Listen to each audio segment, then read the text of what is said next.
مطبوعاتي کنفرانس د پرنس هوټل مخ ته ګڼه ګوڼه ډېرېده. یو لوکس موټر به د دروازې په اوږدو کې ورو ورو درېده. په لوی لیک د خراغلاس له لوحې سره څو تنه اوږده ټیټ نري او پلن ځوانان د مېلمنو هرکلي ته ولاړ. د هوټل لوی سالون په حماسي شعارونو ښکلی شوی و. 2 تنه پتلوني ویدویي کمروال لکه کومندوي عسکر ولاړو او د هر غوړ مېلمه سترګو ته به یې په ځیر کتل. له دوی نه لږ اخوا یو بل وچ کلک زلمي د عکسونو کمره غاړې ته اچولې وه.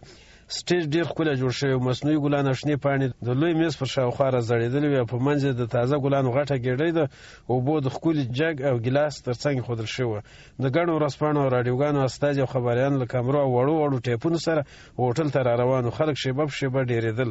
2-3 څوکۍ به لا تش نه وې پاتې چې یو خېټه عینکي سړی چې تر نورو ډېر خوښ او تازه ښکارېده د یو ګروپ خلکو په بدرګه سالون ته راننوت. له واره کمروالو خپلې کمرې د زیګاویک ماشیندارو په څېر پسې راوڅرخولې او له بلې کمرې د تالندې غوندې د فلش رڼاګانې پیل شوې.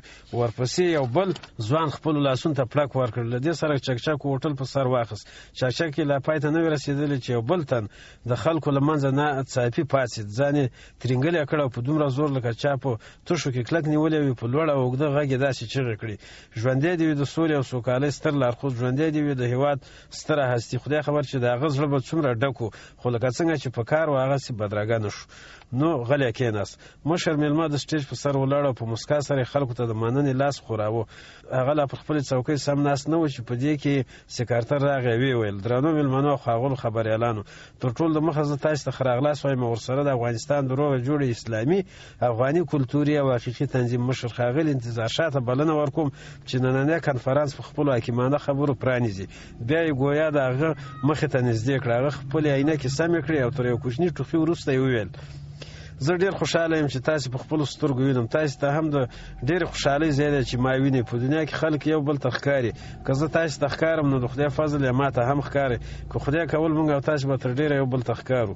اوس که کومه پوښتنه کوئ نو بسم الله کړئ، خو پوښتنه به لنډه او جواب به یې وي. د خلکو له منځه یو تن پاڅېد او ویل: زه د ساتول ورځپاڼې خبریال یم. انتظار شاه صاحب، زما پوښتنه دا ده چې افغانستان کې تر 300 ډېر سیاسي حزبونه دي. ښه به نه وه چې د دې پر ځای مو له یو بل سیاسي جریان سره مرسته کړې وای. دا په ما پورې اړه لري. غلی کښېنه توش له سترګې. هلکه ته دې پوښتنه کوه، همداسې یې غدېخېږي. د اسمانڅکې ورځپاڼې خبریال: هیله ده چې د خپل حزب په ځانګړتیاو رڼا واچوئ. ډېر ښه، ډېر ښه. تنظیم او حزب دواړه یو معنا لري. هر تنظیم یو مشر او څو نور مشران لري. له نیکه مرغه زه پخپله د خپل تنظیم مشر یم. د خبرو په پای کې خبریال ته مسکی شو. بیا د لاس په اشاره یې ورته وویل: وکړه، په زړه باد مه پرېږده، پوښتنه دې وکړه. د پتاسې مجلې خبریال: که تاسې ته سیاسي واک وسپارل شي نو څه به وکړئ؟ ډېر ښه، ډېر ښه. دا ده پوښتنه. که ما څوک مشر کړي نو زه به د احمدشاه بابا غوندې برما، پولنډ او الجزایر ونیسم او هلته به د افغانستان نوم روښانه کړم. احمدشاه بابا خو هند او ایران نیولې او پولنډ او الجزایر خو د دنیا په هغه بل سر کې دي. دې کې سکرتر په ځانګړې چالاکۍ وویل: د انتظار شاه صاحب مقصد دا دی چې هر ملک ماست.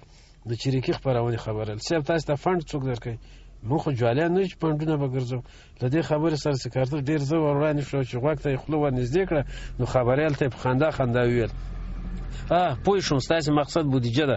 قربان دې سم چې سرونه ډېرې نو خولۍ ډېرې. هغه رحمان بابا څه ویلي دي: و اسمان ته به د شیر زینې کېدي چې صاحب د کل اختیار دی رب زما.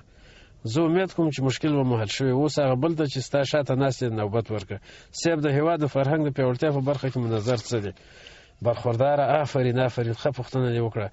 ته به هم خبرې چې په دې برخه کې موږ څومره زیانونه وزغمل. یوه ونه پاتې نه شوه. پخوا به افغانستان په 1000 ټنه وړۍ بهر لېږلې، خو اوس په ټول کاشکوټ کې ولاکه یوه د الوچې ونه هم څوک پیدا کړي. همدارنګه هغه معدنیات چې اوس په بېرحمۍ خوړل کېږي، د دې مخنیوی هم زما د تنظیم لومړنی کار دی. موږ به هېچا ته اجازه ورنه کړو چې د افغانستان تیل نور بهر ولېږي. ښه، له همدې سره اوس اجازه راکئ، خو د خدای لپاره چې په ورځپاڼو کې راپسې هغه او دغه ونه لیکئ.